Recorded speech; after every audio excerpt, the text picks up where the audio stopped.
The 2016 Mercedes COMAND system can experience glitches like freezes or black screen. There are two main types of resets to address these issues: a reboot, which is a soft reset, and a factory reset. A reboot clears temporary memory without erasing your personal data, making it ideal for fixing minor problems. To perform a reboot, you can hold the power button on the screen or cycle the vehicle's ignition by turning it off, waiting 30 seconds, and then restarting.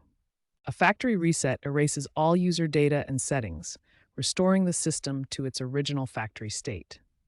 This should only be used when other fixes don't work, as you'll need to set everything up again. Access it through the vehicle's settings menu under Vehicle, then Factory Reset, or through dealer diagnostic tools. The default PIN is typically 0000, or the last four digits of your VIN. The process takes 10 to 20 minutes, followed by a system update. If a reboot or factory reset doesn't fix the black screen, it often indicates a deeper hardware or software issue. First, try disconnecting the car battery's negative terminal for 5 to 10 minutes to force a hard reset. Next, check the HDMI connections to the screen.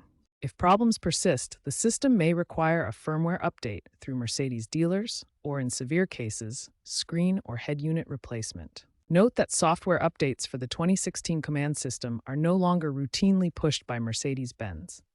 For complex issues, consult a certified technician to avoid potential damage or voiding warranties.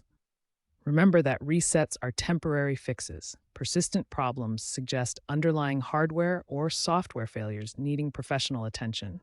In some instances, the HDMI cable may be the culprit and cost around $50 for a dealer to replace.